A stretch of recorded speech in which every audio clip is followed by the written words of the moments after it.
evil, that older struggle, when floodwaters fell upon the giants and carried them away, wielder of all, God of creation, crushed their wickedness with welling water rush and washed them from earth. Written in rune marks on that rich hilt, gleaming gold and garnished with serpents, a curious name who had caused that sword to be shaped and hammered, smithy in your days, a weapon for the mighty. The wise Dane Lord, Hrothgar's son, spoke his mind thoughts. It can well be said by sons of this earth, by those who remember moments of the past, flashing spear shields, that this keen battle thane was born for glory. Beowulf, my friend, your fame is founded far across the ways where wise men gather. Guard it carefully, strength with wisdom. I will stand by my word. Make good my promises. To your gates now you will return with counsel. Courage for their hearts through long comforts. Not so kind was Heremod to the king of Llywelyn, care heavy shield Danes. He brought them no joy, but woeful misery. Dark death sorrows to his Danish followers. With hot rage thoughts, he ravaged his people, hearth companions, till hate severed him, jealous slaughter king, from the joys of men. Now though the great measurer marked him for honor, raised him on high, hailed him to a throne, a towering mead hall, through his mind rushed hot blood. Blood-hungry thoughts, no bracelets or rings to heap it to his warriors, but woeful misery, shame and sorrow, sharp, death, grieving, endless murdering. Mark carefully this lesson in anguish. Old with winters, I warn you guys. It is wondrous how God Almighty, in his endless wisdom, grants unto a man a mind to rule with. How the Maker of all brings moments of pleasure to a proud earth. Gives to that warrior worldly power, hall and homeland to hold for his own, renders him ruler of rich meadowlands, a broad kingdom he cannot foresee in his unwisdom, an end to such wealth. He dwells in heaven.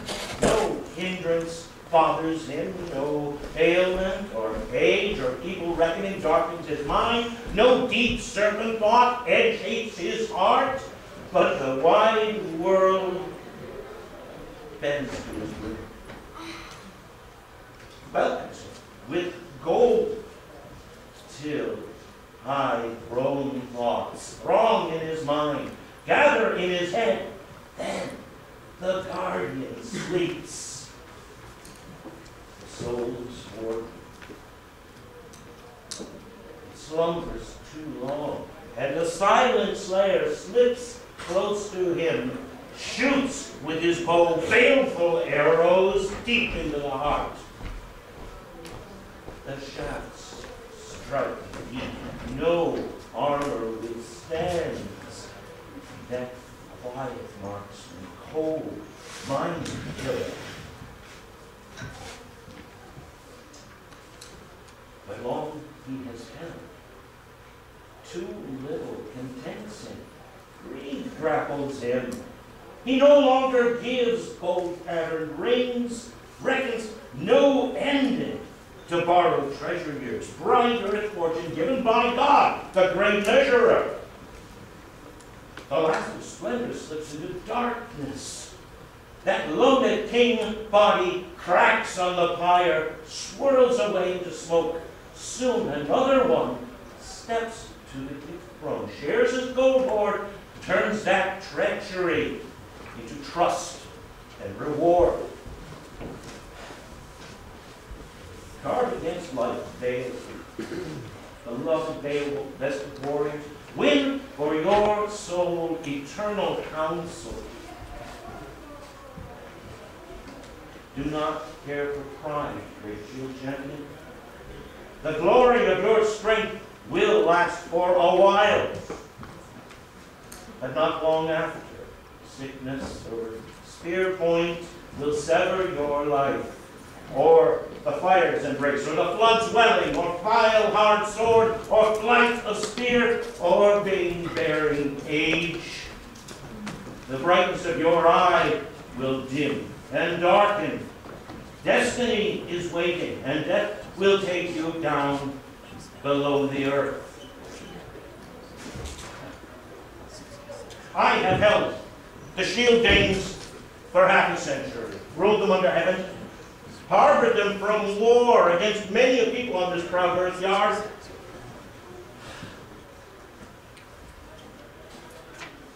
No enemy peace, asking for bloodshed, spear shaft, or sword edge, only for settlement of feud.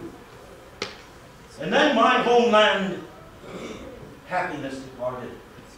Joy turned to sorrow when jealous mad Grendel, careless murderer, came to my hall. And through long winters I leaned on my sorrows, a breaking of mind. To the great measurer, thanks for this deliverance from long heartache, for this sword-struck head, severed from that murderer, this grim death trophy, to the Redeemer, through his mercy. Now, sit down to banquet, song, and ale cup, with your heart's companions. By peaceful morning light, gold gifts will travel from my treasure to yours. Yeah.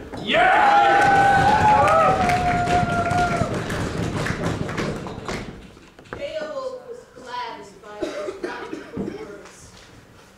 Sat with a heart the gift throne, his yates around him. Bright bench laughter bore to the rafters the sounds of victory. Servants brought ale cups to Danes and yates. The night shadows loomed over Harald Hall. Hrothgar rose, king of the Spear Danes, and called for restful sleep, silence, and peace. Beowulf, yearning for bed rest, went to his hall bench and gratefully slumbered in Harald Hall, a night guest once more in that great hall room. Thane servants, mindful of comfort, brought bench covers, filled glass cupfuls, and readied the mead hall for rest. The great-hearted slept under that steep-gabled roof.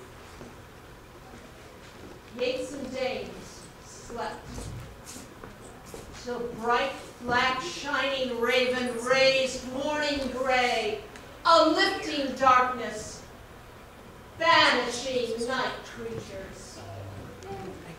Llywelyn's Thanes yearned for the sea and hailed the sunrise, asked for a sail to bear them to that known headland, the hall of their king.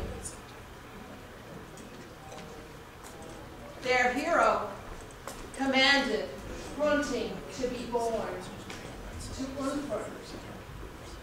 He told well of it, thanked him for the loan of that long-famed war blade, shining steel, sharp helmet Spain, when good men gathered to gamble their lives. seaworthy warriors, with their strong weapons, yearned to be gone. Their good sail skipper, stepped to the gift throne once again, stood before the king. Glad man Hrothgar hailed him once more.